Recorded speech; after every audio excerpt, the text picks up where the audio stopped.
Ce programme est financé par les amis et partenaires du ministère de Joyce Meyer. Vous savez, Dieu ne travaille pas en vous sur tout à la fois. Il travaille en nous au moment opportun et il continue, et il continue, et il continue jusqu'à ce qu'éventuellement, nous y sommes.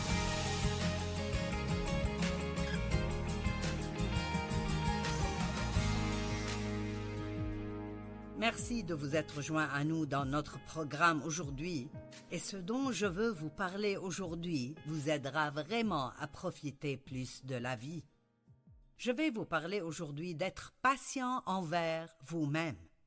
Vous voyez, c'est déjà bien. Je peux déjà me reposer. Soyez patient envers vous-même. Vous savez, la Bible dit que nous devons travailler notre salut.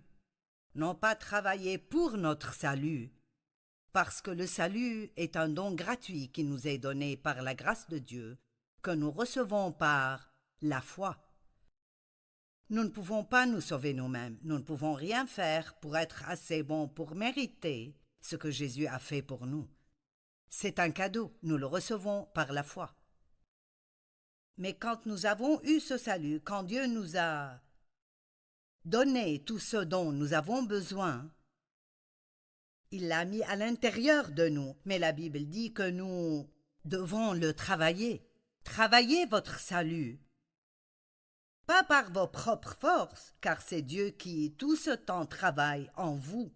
Donc il parle de la maturité spirituelle ou de la croissance. Tout comme nos enfants grandissent, nous étions tous enfants, mais nous devions grandir, donc nous grandissons et mûrissons spirituellement. Philippiens 2, 12 et 13. Mes chers amis, vous avez toujours été obéissants, non seulement quand je suis présent, mais bien plus maintenant que je suis absent. Faites donc fructifier votre salut avec toute la crainte qui s'impose. Vous voyez, Dieu veut que ce qui est en nous soit fructifié dans notre esprit, et ensuite vu à travers nos corps pour que les gens puissent voir l'image de Christ qui brille à travers nous. La Bible nous dit, dans Romains 8, je crois, que nous sommes destinés à être transformés en l'image de Jésus-Christ. Cette image a été capturée à l'intérieur de nous, mais maintenant elle doit être amenée à la plénitude ou à fruition pour que les gens puissent voir Jésus qui travaille à travers nous. Nous devons être comme Jésus dans notre caractère. Si nous ne grandissons pas spirituellement, alors quoi que Jésus soit mort pour que nous l'ayons, nous ne l'aurions jamais vraiment. J'aime ce que j'ai lu récemment dans le livre de Billy Graham. Il a dit « Nous avons été sanctifiés », ce qui veut dire rendus saints et parfaits. Nous sommes en train d'être sanctifiés et nous serons parfaitement sanctifiés, ce qui veut dire glorifiés, quand Christ viendra pour nous prendre à notre demeure céleste. J'aime cela. Nous l'avons spirituellement, mais cette sanctification, ou sainteté, ou maturité spirituelle, est quelque chose que le Saint-Esprit travaille ensuite, non seulement en nous, mais à travers nous et par nous, et ça arrive par degrés et étapes, et ça prend juste du temps. Et donc vous profiterez de la vie beaucoup plus si vous apprenez à être patient envers vous-même pendant que vous grandissez de gloire en gloire. Donc j'encourage toujours les gens. Vous êtes dans la gloire maintenant. Mais ce n'est peut-être pas la même gloire où se trouve quelqu'un d'autre. Ils peuvent ne pas être aussi avancés ou ils vous ont peut-être devancé dans leur maturité. Mais nous ne devons pas penser à où en sont d'autres personnes. Nous devons seulement laisser Dieu s'occuper de nous. Et comprenez ceci, être patient envers nous-mêmes. Vous ne profiterez pas de votre aventure avec Dieu. Oui, j'ai dit une aventure. C'est comme les petits enfants. Vous montez en voiture et vous faites un long trajet. Est-ce qu'on y est? Est-ce qu'on y est? Est-ce qu'on y est? Et nous sommes comme ça avec Dieu. Nous voulons toujours que les choses aillent plus vite qu'elles ne le font. Faites donc fructifier votre salut avec toute la crainte qui s'impose, pas par votre propre force, car c'est Dieu lui-même qui agit en vous. Donc, ce que nous essayons de faire est de coopérer avec le travail que le Saint-Esprit essaye de faire en nous. Et la Bible utilise le mot « céder » assez souvent. Nous devons céder. Quand vous conduisez et vous voyez un panneau « céder », ça veut dire que vous devez céder le passage à d'autres voitures qui croisent votre route. Eh bien, nous devons toujours céder au Saint-Esprit à chaque fois qu'il veut que nous fassions quelque chose que nous ne voulons pas faire ou arrêter de faire quelque chose qui est mauvais que nous voulons continuer à faire. Être obéissant à Dieu semble être dur parfois, mais c'est la meilleure chose que nous puissions faire, parce que c'est de là que la plénitude de la joie vient. Maintenant, la Bible dit dans Matthieu 5, 48, « Soyez donc parfaits comme votre Père céleste est parfait. » Ce verset mettait vraiment beaucoup de pression sur moi, parce que j'essayais si dur de faire tout comme il faut, et pourtant ça n'a jamais marché pour moi de tout faire comme il faut. Et je suis sûre que vous êtes comme moi. Quand nous tombons amoureux de Jésus, nous voulons faire les choses comme il faut. Et parfois, plus nous essayons de faire ce qui est bon, plus nous finissons par faire ce qui est mauvais. Et je ne comprenais vraiment pas ce qui n'allait pas. Eh bien, d'un côté, j'essayais de le faire moi-même au lieu de demander à Dieu de m'aider. Mais je suis si reconnaissante pour la traduction amplifiée de Matthieu 5, 48, parce que voici ce que ça veut dire d'être parfait. Donc vous devez être parfait. Et écoutez, croître dans la maturité complète de la piété dans votre pensée et votre caractère, et donc atteindre la bonne mesure de vertu et d'intégrité comme votre Père céleste est parfait. Donc, soyez parfaits, continuez à grandir en Dieu et à coopérer avec le Saint-Esprit. Et petit à petit, de gloire en gloire, il y aura des changements que le Saint-Esprit fera en vous, et chacun de ces changements vous aidera à être plus en accord, plus conforme à l'image de Jésus-Christ. Maintenant, j'aime utiliser cet exemple parfois, et c'est un exemple pathétique, mais nous allons dire que ce moule représente Jésus. Nous devons être façonnés à l'image de Christ.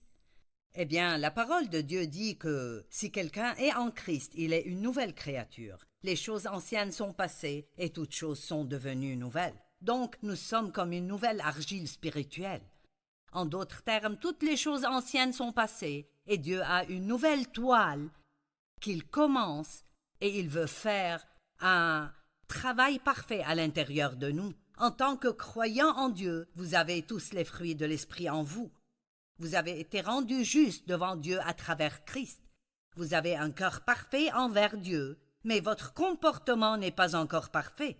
Donc ce travail du Saint-Esprit doit être accompli en vous, et cela ne vous rendra vraiment pas à l'aise. En fait, beaucoup de cela ne vous mettra pas à l'aise, et combien nous serons gênés dépend vraiment de combien nous sommes têtus ou de combien nous cédons rapidement. Nous allons dire que ceci est nous spirituellement.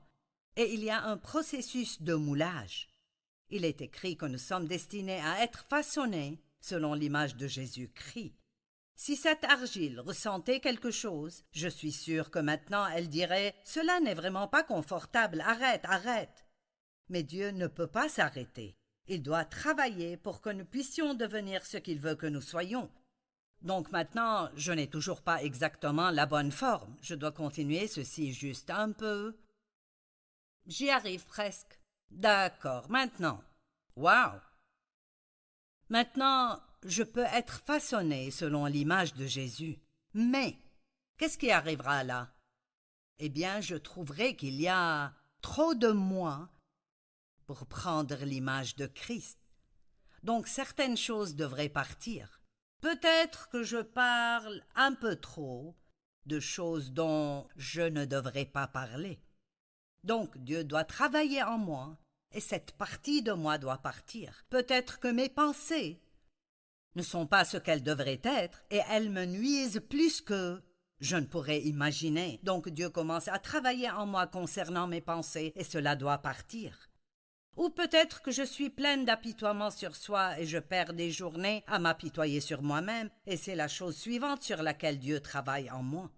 Vous savez, Dieu ne travaille pas en vous sur tout à la fois. Il travaille en nous au moment opportun, et il continue, et il continue, et il continue, jusqu'à ce qu'éventuellement, nous y sommes.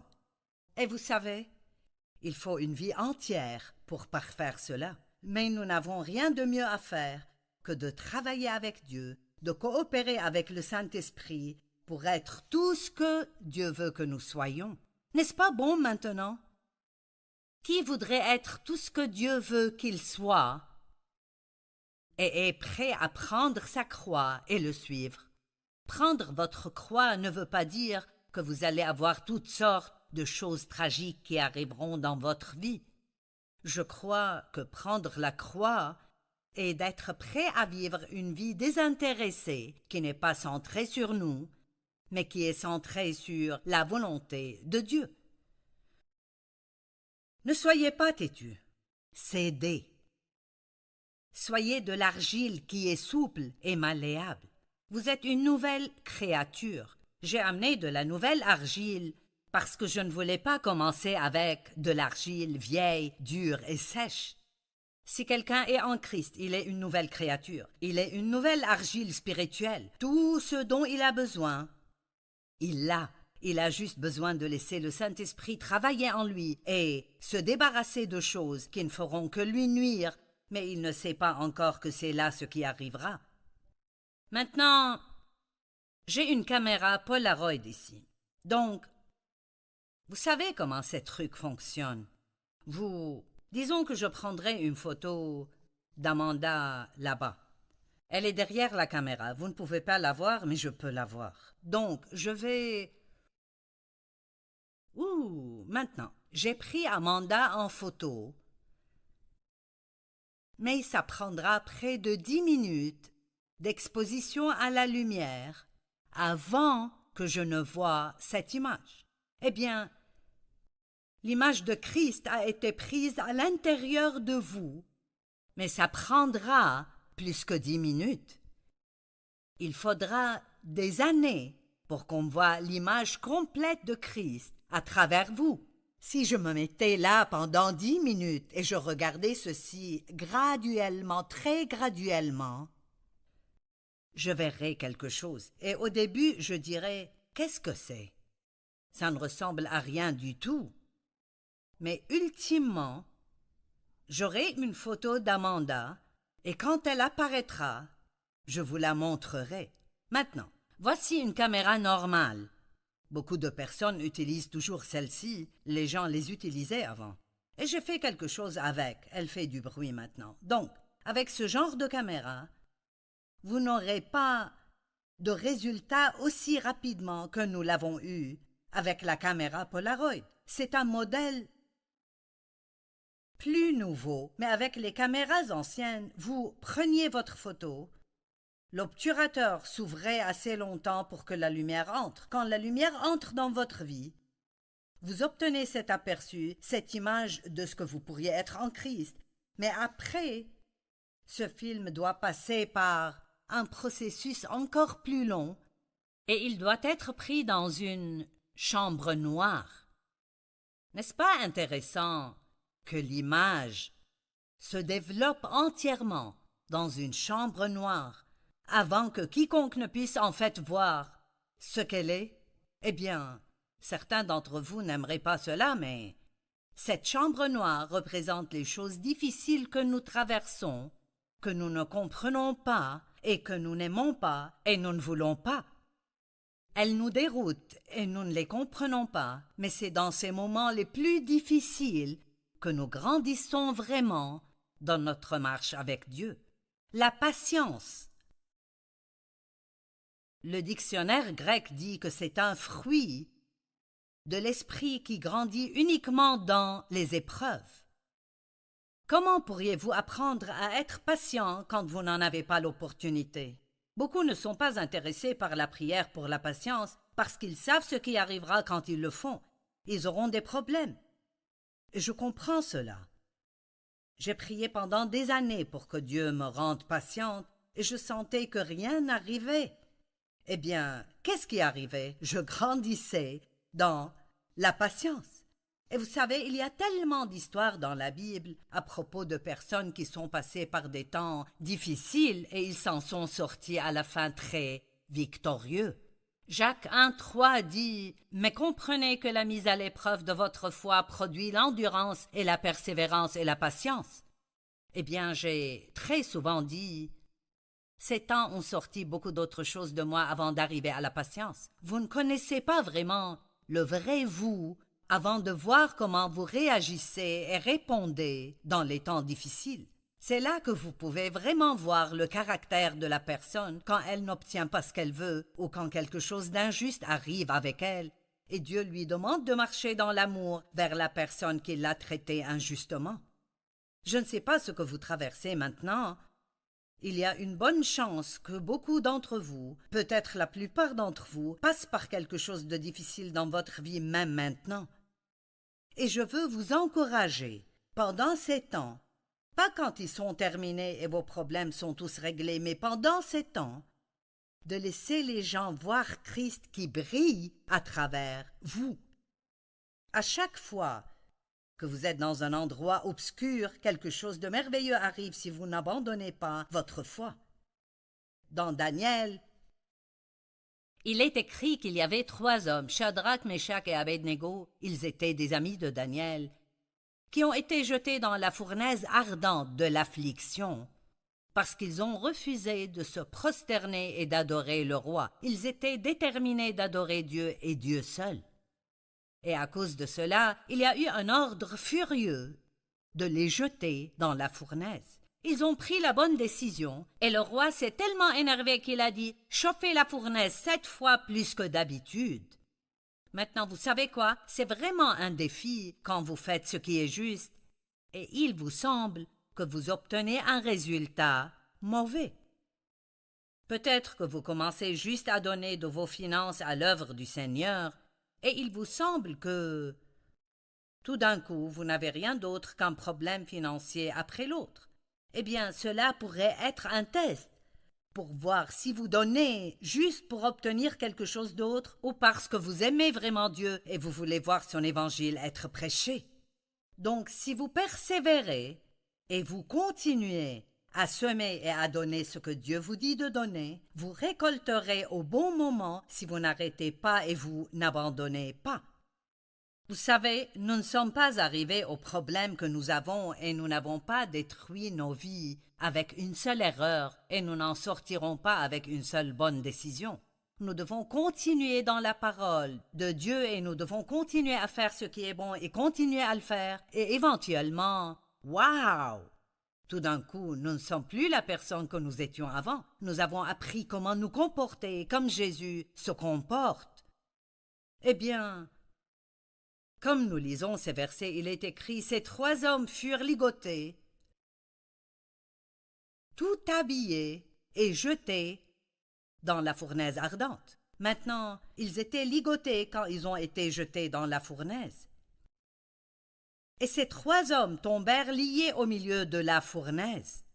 Alors le roi se leva précipitamment. Il dit à ses conseillers « N'avons-nous pas jeté au milieu du feu 3 hommes liés? » Ils répondirent certainement au roi. Il reprit et dit « Eh bien, je vois 4 hommes sans lien. » J'aime cela. Ils étaient ligotés. Ils sont sortis sans lien, et c'est comme ça que c'est avec nos problèmes. Nous pouvons entrer avec une sorte de lien dans nos vies, et ça pourrait même être ces liens mêmes qui causent le problème dans nos vies. Dieu travaille en nous et travaille en nous, mais nous n'avons pas cédé, nous ne sommes pas soumis, nous n'avons pas obéi, et donc cette épreuve survient.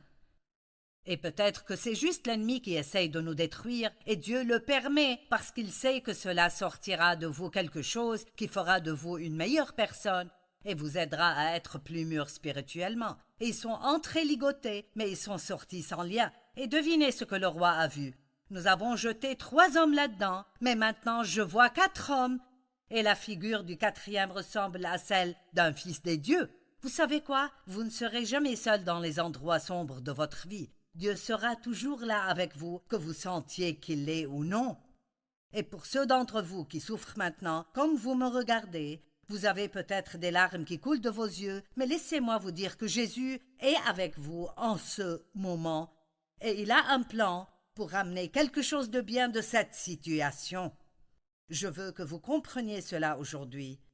Ceci va bien se terminer. Je ne peux pas vous dire quand, mais si vous n'abandonnez pas, si vous continuez à croire, Dieu continuera à travailler. Maintenant, Lamentation 3:6 dit « Il me fait habiter dans les ténèbres, comme ceux qui sont morts dès longtemps. » Psaume 94, 12 et 13, il dit « Béni, heureux, fortuné, enviable, est l'homme que tu disciplines et châties, ô Éternel, et que tu l'instruis par ta loi pour lui donner la force de rester calme au jour de malheur et d'adversité. » J'aime cela. C'est comme s'il disait « Vous passerez par des choses que vous n'aimez pas et passerez par des choses que vous n'aimez pas jusqu'à ce que vous appreniez à être calme durant ces temps. » Dieu veut que nous soyons si spirituellement mûrs que nous ne nous comportons pas différemment quand nous passons par des temps difficiles que quand tout va pour le mieux dans nos vies. On appelle ça la stabilité. Jésus n'était pas gêné dans la tempête. Il est resté en paix. Les disciples étaient perturbés. Ils avaient toujours besoin de grandir. Et j'aime ce verset. Ésaïe 45, 3, « Je te donnerai les richesses cachées par les ténèbres. » N'est-ce pas beau? Ça me fait me sentir bien. Vous dites, Joyce, qu'est-ce que cela veut dire? Ça veut dire que même dans ces endroits sombres et difficiles dans nos vies, il y a des trésors là que nous obtiendrons et vous vous en sortirez. Ce que vous traversez maintenant n'est pas la fin, ça pourrait être le commencement même de quelque chose de plus merveilleux que vous ne puissiez même l'imaginer. Et je sais que quand vous avez mal, vous pensez « Ma chère, tu es folle. C'est impossible que quoi que ce soit de bon ne vienne de ceci. » Eh bien, je partage régulièrement que j'ai été abusée sexuellement par mon père, abandonnée à cet abus par ma mère, qui savait et ne faisait rien à ce propos, abusée par plusieurs autres membres de ma famille parce qu'il y avait un esprit d'inceste dans la lignée de mon père. Et en ce temps, je pensais que je n'aurais jamais une bonne vie. Je ne pourrais penser à rien de pire que ce que je traversais. Et je priais et demandais la délivrance à Dieu. Il ne m'a pas délivré, mais il m'a fait traverser cela. Et vous savez quoi?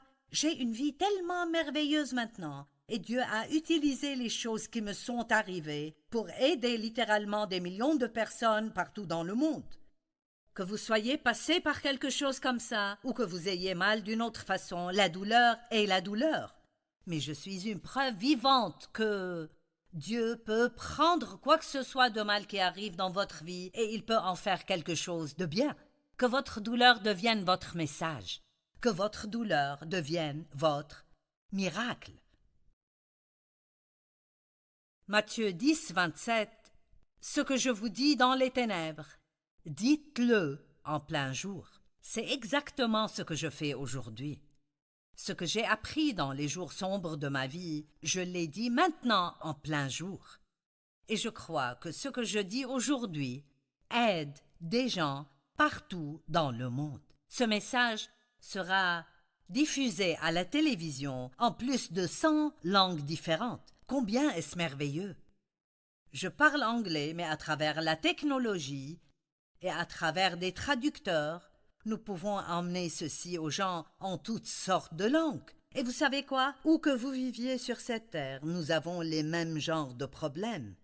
Ils ne sont peut-être pas exactement les mêmes, mais la douleur est la douleur, et nous passons tous par des temps sombres, et croyons que nous allons arriver de l'autre côté de loin meilleur que comme nous l'étions. Et vous devez être patient dans le processus de changement que Dieu accomplit en vous, parce que l'impatience ne fera qu'empirer les choses. Eh bien, avons-nous enfin une photo d'Amanda? Oui, la voici. Aussi vrai que je me tiens debout ici. Voici Amanda. Eh bien, Nous devons toujours sortir le film de celle-ci et de prendre à la chambre noire et le développer là-bas. J'espère que vous comprenez mes analogies ici de ce que Dieu essaye de nous enseigner. Dieu vous aime tellement et il ne laissera jamais rien arriver dans votre vie qui ne sera pas pour votre bien si vous continuez à lui faire confiance.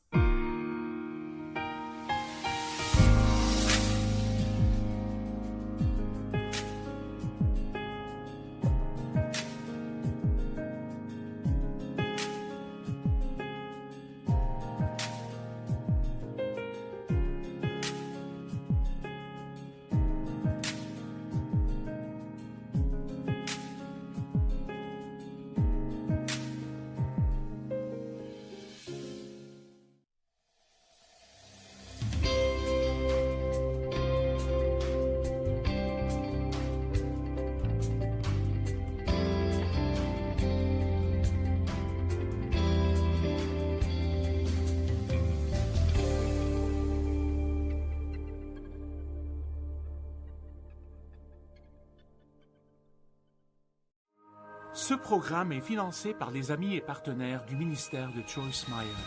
Ne précipitez pas ce que Dieu fait. Laissez-le prendre tout le temps qu'il faut et soyez patient. Profitez de là où vous êtes, en chemin vers là où vous allez.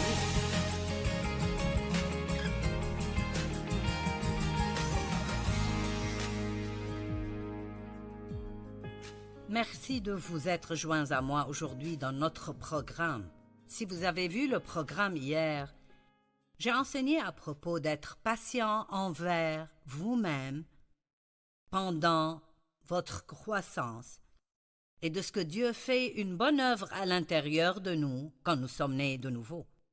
Si quelqu'un est en Christ, il est une nouvelle créature. Les choses anciennes sont passées et toutes choses sont devenues nouvelles. Nous devenons comme une nouvelle argile spirituelle, mais il y a un travail qui doit être fait pour que les bonnes choses en nous soient travaillées dans notre esprit et dans nos corps. Qu'importe combien de bonnes choses j'ai à l'intérieur de moi, si le monde ne peut pas les voir, ça ne les aidera absolument pas.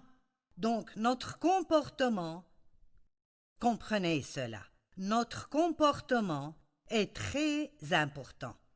C'est merveilleux de dire que vous avez un bon cœur ou que mon cœur était juste. Et c'est bien. Je ne méprise pas cela, mais nous devons aller au-delà de juste avoir un bon cœur pour avoir aussi une bonne attitude.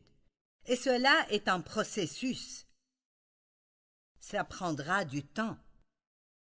Et pendant que vous grandissez, vous pouvez profiter de là où vous êtes dans votre cheminement. Vous devez célébrer le progrès que vous avez fait et ne pas juste vous concentrer sur combien vous devez aller loin. Jésus a dit, quand il a quitté cette terre, qu'il enverrait le Saint-Esprit, et il a dit, « Il vous est avantageux que je m'en aille, car si je ne m'en vais pas, je ne pourrai pas envoyer le Saint-Esprit. » Eh bien, comment pourrait-ce être plus avantageux pour nous d'être sans Jésus? Eh bien, il était dans un corps humain, et ne pouvait être qu'à un endroit à la fois. Mais le Saint-Esprit est esprit, et il peut vivre dans chacun de nous et travailler en chacun de nous, et cela en même temps. Je vais juste dire que je crois qu'il y a au moins 1 million de personnes qui regardent le programme télé aujourd'hui. Et vous savez, vous êtes tous dans un endroit différent. Certains d'entre vous n'ont même pas encore accepté Jésus comme votre sauveur. D'autres sont comme de petits bébés chrétiens, vous êtes juste récemment nés de nouveau. D'autres marchent avec Dieu depuis beaucoup d'années, et vous êtes peut-être très mûrs spirituellement, donc il y a des gens tout au long du chemin qui ont des circonstances différentes. Et vous tous entendrez ce que je dis, mais vous l'entendrez différemment dépendant d'où vous êtes dans le Seigneur.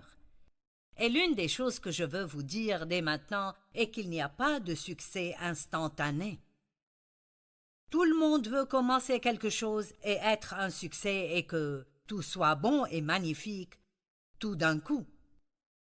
Nous voulons tous tout avoir instantanément. Du pudding instantané, un film développé instantanément, du café instantané, tout instantané. Mais vous ne pouvez pas avoir de maturité spirituelle instantanée.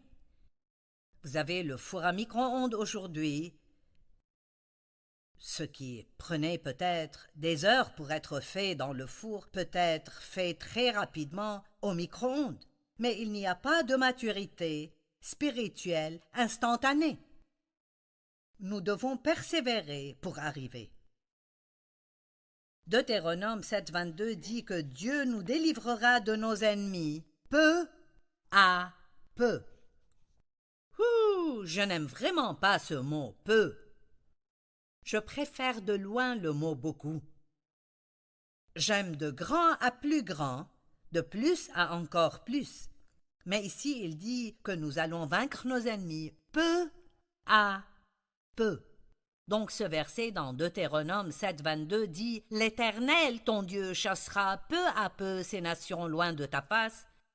Tu ne pourras absolument pas les exterminer promptement, de peur que les bêtes des champs ne se multiplient contre toi. » Maintenant, si je vois quel genre de leçon je suis supposé apprendre spirituellement, je crois que ce que Dieu veut que nous comprenions est que si nous avions la délivrance rapidement de tous nos problèmes tout d'un coup, nous serions tellement orgueilleux.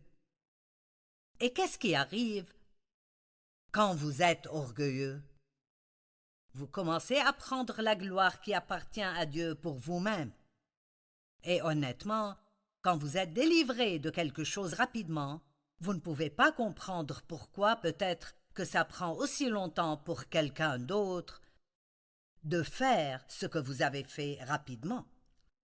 Mon mari et moi, nous fumions tous les deux des cigarettes quand nous avons commencé notre marche avec Dieu. Eh bien, je ne crois pas qu'il y aura une section fumeur au ciel. Et je ne pense pas non plus que ça enverrait quiconque en enfer. Mais ce n'est juste pas une bonne chose, ce n'est pas sain, et ce n'est pas vraiment un bon témoignage. Eh bien, j'avais toujours dit, je ne sais pas, je ne pourrai jamais m'arrêter de fumer. Si j'arrête un jour de fumer, je gagnerai du poids. Je m'étais déjà fourré dans un pétrin avant même d'essayer de m'en sortir. Dave, en contrepartie, a dit, Seigneur, je ne vais même pas essayer d'arrêter avant que tu ne m'enlèves ce désir de fumer. Et vous savez, Dave a arrêté le jour suivant et n'a plus jamais eu de problème avec. Mais oh non, pas moi, j'ai souffert. J'ai eu des temps difficiles, j'ai arrêté et recommencé. Eh bien, vous savez quoi? Je ne sais pas pourquoi c'était aussi facile pour Dave et aussi difficile pour moi, mais Dieu a commencé à me révéler que très souvent il a dû permettre que je traverse des choses pour que je comprenne ce que les personnes que j'allais enseigner traversaient. Donc je comprends si vous me dites j'ai des difficultés à dépasser ceci ou j'ai des difficultés à abandonner ceci ou cela. Donc Dieu voulait m'utiliser d'une façon et Dave d'une autre façon. Donc il a travaillé avec Dave autrement qu'il a travaillé en moi. Dieu a un plan individuel pour vous. Et ne regardez pas comment il travaille en quelqu'un d'autre. Et n'essayez pas une mauvaise attitude parce qu'il travaille avec vous différemment. Et si quelque chose arrive avec vous rapidement, ne soyez pas critique envers d'autres personnes qui n'ont pas obtenu cela aussi vite que vous. Dieu doit nous délivrer peu à peu pour nous garder humbles. La transformation prend du temps. Le mot transformation en grec est à l'origine le même mot, c'est le mot métamorphosie, duquel nous obtenons notre mot métamorphose. Et c'est ce dont on parle quand on parle de la chenille, un ver de terre, une petite chenille qui rampe dans l'herbe et qui devient un magnifique, merveilleux, unique papillon. Je ne pense pas qu'il y ait une meilleure analogie de ce qui arrive à la personne qui vient à Christ en tant que petite chenille avec son péché et éventuellement elle est transformée en l'image de Jésus-Christ.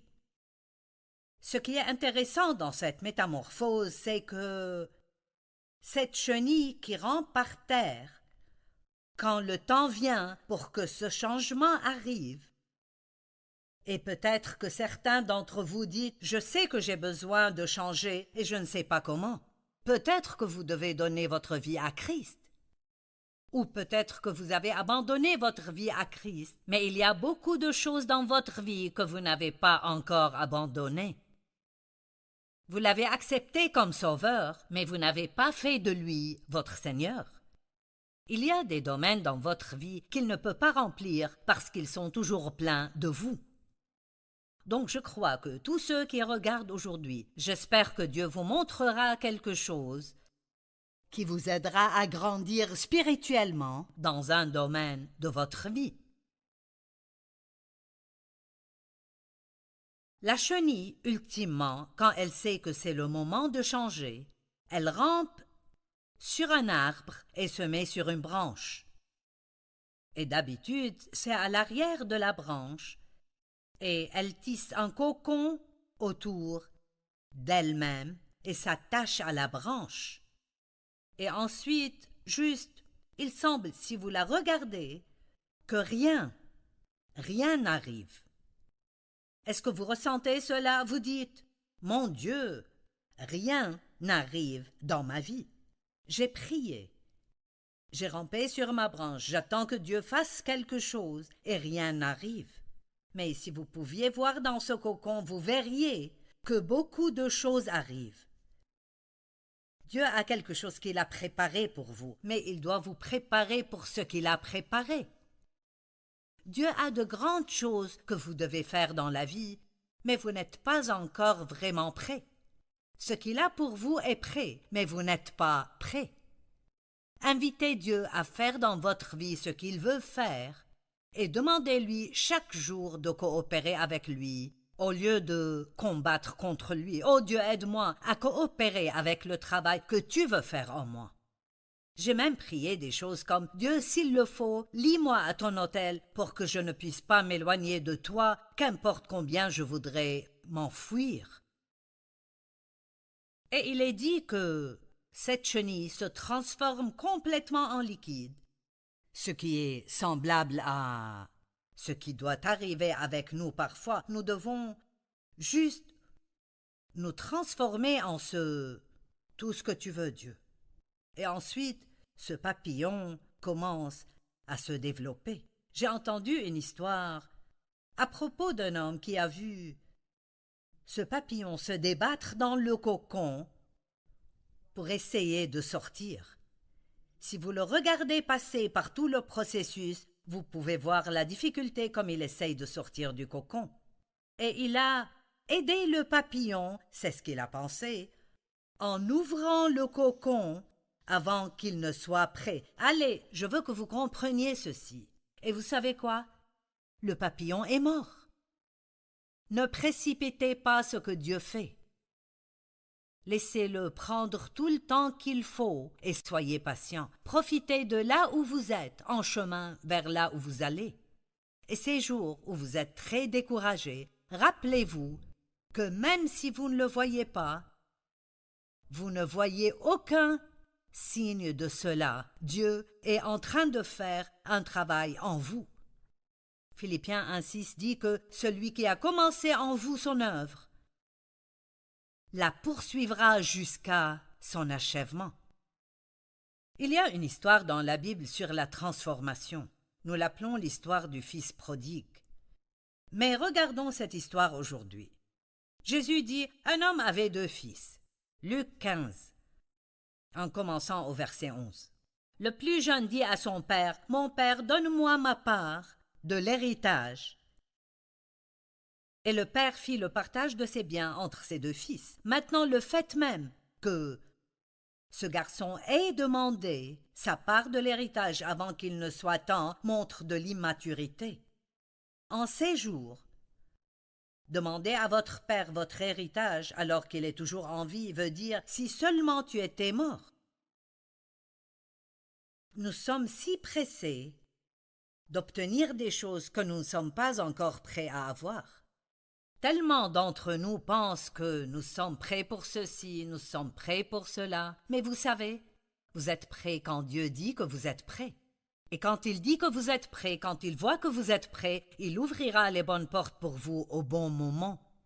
Et vous pourrez être un vrai succès, pas quelqu'un qui a eu un mauvais commencement et finit par être disqualifié. Quelques jours plus tard, le cadet vendit tout ce qu'il avait reçu et s'en alla dans un pays lointain. Là, il gaspilla sa fortune en menant grande vie. Eh bien, cela prouve où il était spirituellement. Quand il eut tout dépensé, une grande famine survint dans ce pays-là et il manqua du nécessaire. Alors il alla se faire embaucher par l'un des propriétaires de la contrée. Celui-ci l'envoya dans les champs garder les porcs. Eh bien, et il a eu très faim. Il est écrit, il aurait bien voulu apaiser sa faim avec les caroupes que mangeaient les bêtes. Ça alors, nous sommes allés de ce jeune homme qui vit dans un merveilleux domaine avec son père qu'il aimait beaucoup. Et je suis sûre qu'il y avait beaucoup de joie. Et il avait une grande vie. Mais comme il voulait ce qu'il ne devait pas avoir avant qu'il ne soit temps de l'avoir, maintenant nous le voyons prêt à manger avec les cochons. Quand il est revenu à lui, et Dieu merci, nous pouvons toujours revenir à nous-mêmes, n'est-ce pas bien? Peut-être que quelqu'un maintenant reviendra à lui-même et dira « Qu'est-ce que je fais ?» Peut-être que vous êtes l'une des personnes qui font quelque chose de semblable à manger avec les cochons. Et il est écrit, étant rentré en lui-même, il se dit, tous les ouvriers de mon père peuvent manger autant qu'ils veulent, alors que je suis ici à mourir de faim. J'irai trouver mon père. N'est-ce pas une bonne nouvelle que vous pouvez toujours retourner vers Dieu? Il vous attend, il veut que vous reveniez. Si vous vous êtes éloigné de lui, si vous serviez Dieu, mais vous avez choisi une vie de péché de nouveau, le diable essaiera de vous dire que Dieu ne vous reprendra jamais, mais il est un menteur, et Dieu attend que vous reveniez à lui. Il a dit, je lui dirai, mon père, j'ai péché contre Dieu et contre toi. Je ne mérite plus d'être considéré comme ton fils. Accepte-moi comme l'un de tes ouvriers. Il a été transformé de l'orgueil à l'humilité. C'est ce qu'un voyage qui a fini, comme le sien a fini, à vouloir manger avec les porcs, vous fera aussi. C'est ce que le temps dans un endroit sombre fera pour vous. Je te donnerai les richesses cachées par les ténèbres. Ce garçon était dans un endroit très sombre, mais ça a eu un résultat magnifique parce qu'il y est allé dans l'orgueil et est revenu dans l'humilité. L'humilité est une chose merveilleuse. Humiliez-vous sous la puissante main de Dieu afin qu'il vous élève au temps convenable.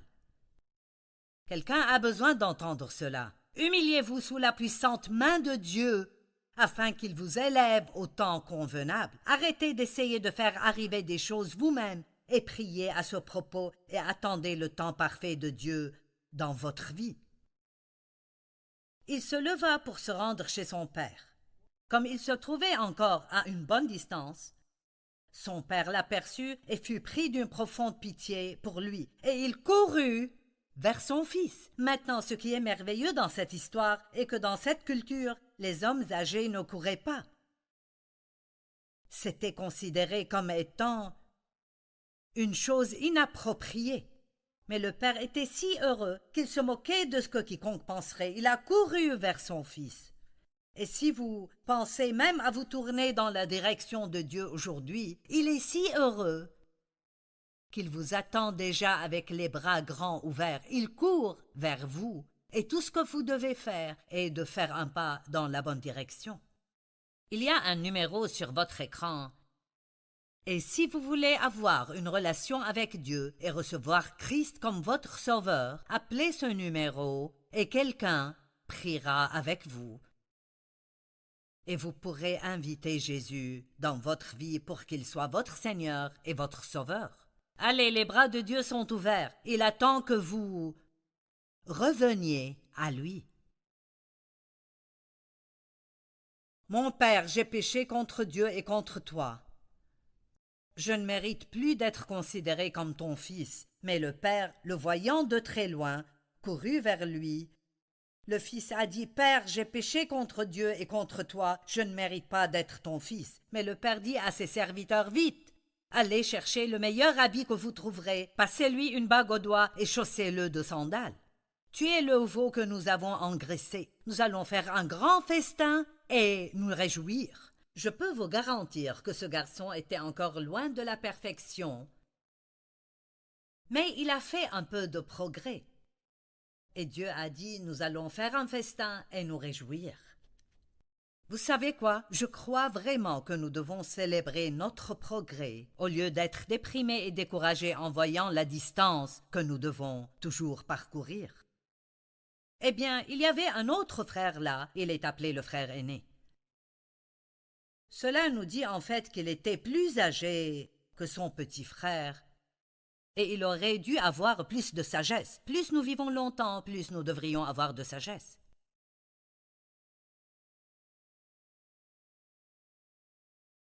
Il entendit de la musique et ça l'a contrarié. Qu'est-ce que cela signifie?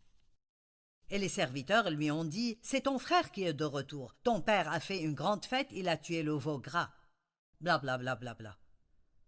Mon Dieu, le frère aîné s'est énervé. Il est comme cette vieille personne religieuse amère qui veut que tout le monde travaille dur pour mériter quelque chose.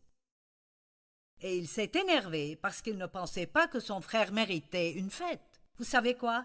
Dieu fera des choses pour vous que vous ne méritez pas. Vous méritez le châtiment, il vous donne la miséricorde si vous la lui demandez. Donc le père l'a supplié de venir à la fête, mais il est écrit qu'il refusa d'entrer. Certains d'entre vous, à cause de mauvaises attitudes, il y a une fête qui arrive à laquelle Dieu vous a invité, mais vous restez à l'extérieur et vous dites « je n'entrerai pas » parce que peut-être qu'il y a quelqu'un à la fête et vous pensez qu'il ne mérite pas d'être là. Ne jugez pas les autres aussi rapidement. Quand Dieu bénit quelqu'un et vous ne pensez pas qu'il le mérite, vous n'avez aucune idée de ce qui arrive dans la vie de cette personne et vous devez être prêt à accepter ce que Dieu fait, pas ce que vous pensez qu'il devrait faire. Et alors il a commencé à se plaindre à son père. « J'ai fait ceci et cela, et ce fils que tu as a dépensé tout ton argent avec des prostituées et blablabla, et tu ne m'as jamais fait une fête. » J'aime ceci, le père lui dit. « Mon fils, tu es constamment avec moi, et tous mes biens sont à toi. Mais il fallait bien faire une fête et nous réjouir, puisque ton frère que voici était mort et qu'il est revenu à la vie. » Waouh! Ne manquez pas ce que Dieu a pour vous, parce que vous avez une attitude amère et rigide, un peu rancunière parce que les choses ne sont pas arrivées comme vous le vouliez, puis vous voyez quelqu'un d'autre. Et il vous semble alors que les choses sont vraiment faciles pour eux. Vous savez, tant de fois, c'est difficile pour les enfants aînés. Quand il y a un bébé dans la famille qui semble tout avoir si facilement et les choses étaient plus difficiles pour eux. Nous sommes passés par cela et vous aussi. Ne soyez pas comme ça. Soyez heureux pour les gens qui n'ont pas besoin de traverser ce que vous avez traversé et soyez heureux pour les bénédictions que Dieu leur donne dans leur vie. La Bible dit que nous devons continuer. Si vous voulez arriver à là où Dieu essaye de vous prendre dans la maturité spirituelle, si vous voulez être ce que Dieu veut que vous soyez et ce qu'il veut que vous ayez, alors vous devez continuer. Continuez dans la parole de Dieu. Continuez à passer du temps avec Dieu. Continuez dans la prière. Continuez à faire ce qui est bon au lieu de faire ce qui est mauvais. Galates 6, 9 dit « Ne nous laissons pas de faire le bien, car nous moissonnerons au temps convenable si nous ne nous relâchons pas. Jean 8, 31 et 32. Si vous demeurez dans ma parole, vous êtes vraiment mes disciples, vous connaîtrez la vérité et la vérité vous affranchira. Je peux vous dire, si vous allumez mon programme de temps en temps et vous le regardez, vous l'aimerez peut-être et il est là pour vous et je crois qu'il vous aidera. Mais si c'est possible pour vous, il vous sera bénéfique de le regarder chaque jour, jour après jour. Et si vous lisez la Bible de temps en temps, quand vous êtes désespéré, eh bien, c'est bien, mais vous n'aurez pas autant de temps désespéré si vous demeurez dans la parole de Dieu. Et une autre chose dans laquelle la Bible dit que nous devons marcher est de marcher dans l'amour de Dieu. En d'autres termes, tout le temps, rappelez-vous que Dieu vous aime. Vous savez quoi? Si vous voulez grandir en Dieu, vous devrez réexaminer vos priorités. Cherchez premièrement le royaume et la justice de Dieu, et toutes ces choses vous seront données par-dessus. Réorganisez les choses dans votre vie pour avoir beaucoup de temps pour Dieu, beaucoup de temps pour étudier la parole, du temps pour prier, du temps avec Dieu, du temps pour faire des choses pour d'autres personnes. Dieu a un merveilleux avenir planifié pour vous, et il veut que vous soyez complètement transformés en l'image de Christ. Le Saint-Esprit travaille en vous, et vous devez être patient et le laisser agir.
khắp phương trời vẫn nhớ tới quê hương.